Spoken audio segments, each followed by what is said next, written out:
Hi Jacket fans, welcome back to another week of MSUB Sports Corner. I'm Abby Duffner. And I'm Jake Letman, and we're coming to you live from the MSUB campus here in Billings, Montana.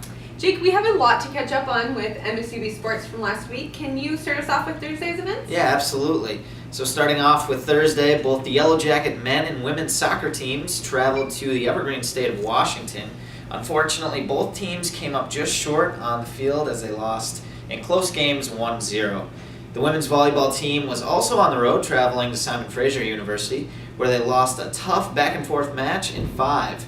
This is the second straight match in which the Yellow Jackets out-hit their opponents, but ultimately fell short. Abby, let's take a look at the weekend action. Will you get us caught up on Saturday's events? Absolutely. Saturday was also a full schedule for Yellow Jacket athletics. First, starting with the men and women's soccer teams as they continued to travel to Simon Fraser University.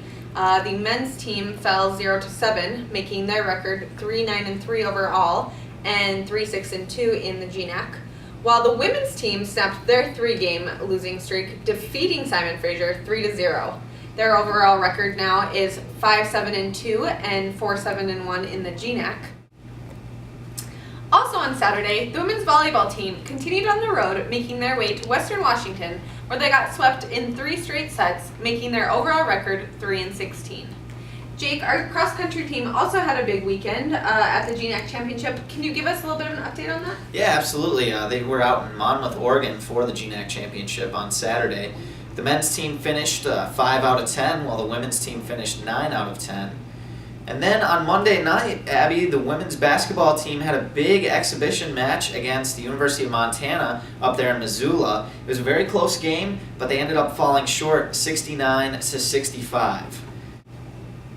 Next up, Jake and Tony Solberg had a chance to speak with 2 of our very own cross-country stars, senior Travis Buttleman and sophomore Janice Osborne. Let's take a look at what they had to say.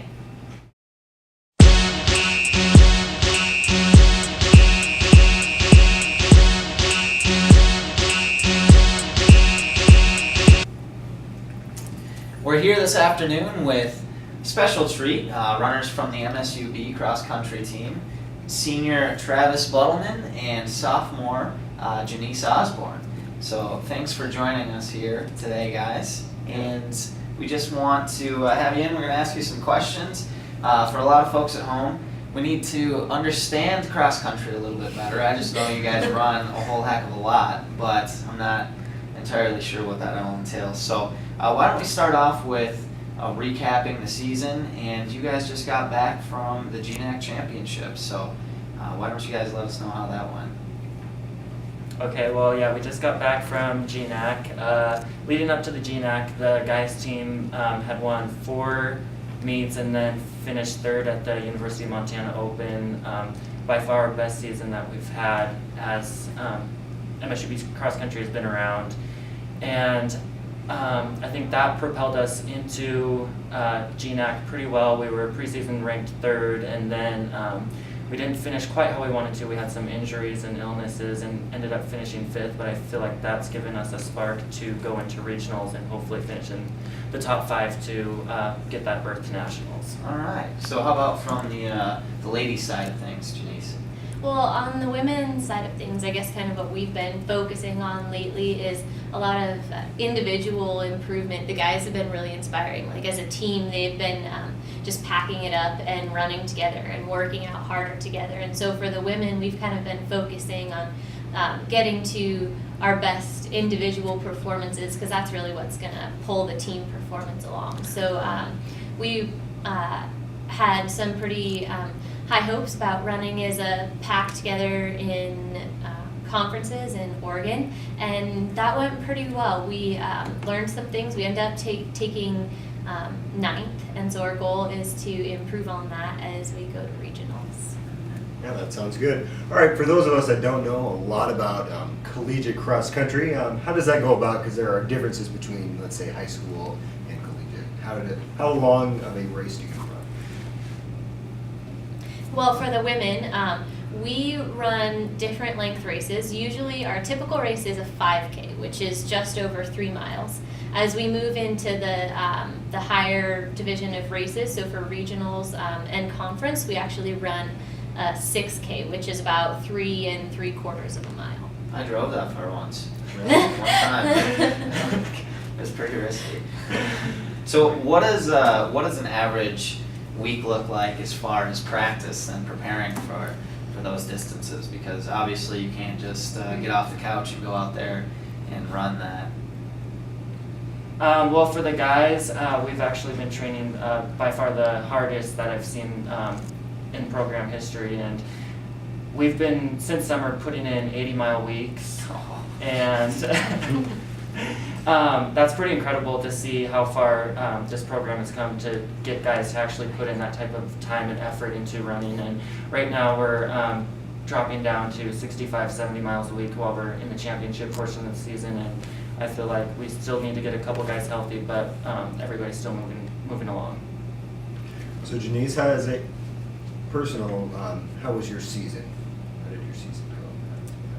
Yeah, personally for me, I've actually improved a lot. Last year we ran the same conference course, and I ran the 3 3/4 of a mile in 22 minutes and 57 seconds, and then this year I actually ran it in 22 minutes and 11 seconds. So Cool. just and we've been seeing that with all of our girls all throughout the season, and so I'm just really proud of the way we've all been seeing that improvement individually, which is going to help us get better as a team. Sure. As a senior, Travis, how does it feel to be in your last season running for the Yellow Jackets? What does that mean to you? It's actually a bittersweet feeling. It's kind of incredible to actually have made it through 5 seasons as an MSUB Yellow Jacket and a part of this program. Going forward, I know that I've had some great memories as a Yellow Jacket, and I feel like there's a lot of good days to come for the program, and I'm very thankful for what the team has given me and Dave as a coach. It's been just a very great experience, and I look forward to hopefully having 2 meets left with the guys. All right.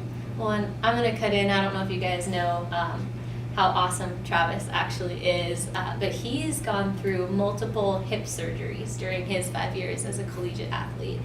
And that is incredible. And to be able to come back your senior year and pull the team in so many different ways, mentally and even physically pushing people harder, like every day, that's Travis, and that's awesome. Thanks to those two for taking the time to speak with us. It was pretty cool to hear the things that they had to say about each other and their teammates. We wish them the best of luck as they compete November 9th in the NCAA Division II West Region Championships. Jake, let's move on and talk about the upcoming sports that we have going on this week. Yeah, absolutely. Thursday afternoon, the women's soccer team takes on Western Oregon University at home. That game's going to be at 3 p.m. Well, the men's soccer team continues to travel to South Dakota School of Mines and Technology, playing at 6:30 p.m. Then the men's basketball team gets their season underway with a big exhibition game against Montana State University Northern on Friday, November 1st at 7 p.m. Wrapping up the weekend, the men's soccer team will take on the University of Mary in an away game at 11 o'clock a.m., while the women's soccer team hosts Northwestern Nazarene University at 1 p.m.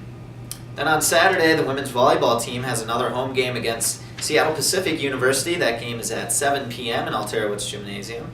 Finally, next Monday, there will be a doubleheader exhibition game for the men and women's basketball teams against crosstown rivalry Rocky Mountain College. Those games will be on their home turf, so make sure to get your coats on and go cheer on the Jackets. Absolutely. And just a reminder, you can find all this information and watch the away game action live on the MSUB Sports website.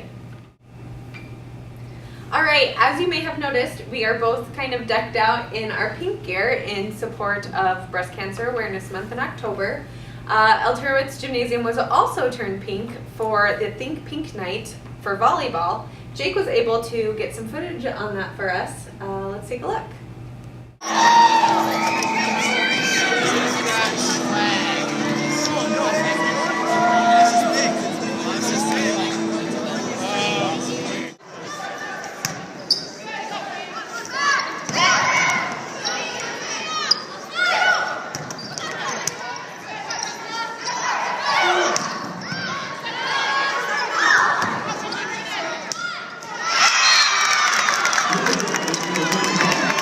Live from Alterowitz Gymnasium, Billings, Montana, I'm Jake Letman, and the Lady Yellow Jackets just got done defeating their crosstown rivals, RMC Battling Bears, here in 4 games. Lady Jackets won the first game, then went on to lose the second game and win the third and fourth games. The last game was very close. They won 25-23. What a great victory for them tonight. We got a little bit of footage. You'll see a lot of pink action going on here in Alterowitz Gymnasium. It's Think Pink Night, supporting breast cancer. Both teams were sporting some pink, and very exciting atmosphere for the fans and players. I heard the ladies cheering as they ran off the court. Great to be a part of that. So, signing off here from Alterowitz Gymnasium, I'm Jake Letman. All right, that'll do it for this week's MSUB Sports Corner. Make sure to join us next week for more recent and upcoming sporting events. I'm Jake Letman, hashtag MSUB Sports Corner, hashtag Yellow Jackets, hashtag Abby, it's all you. Hashtag thanks, Jake. Hashtag you stay classy, MSUB.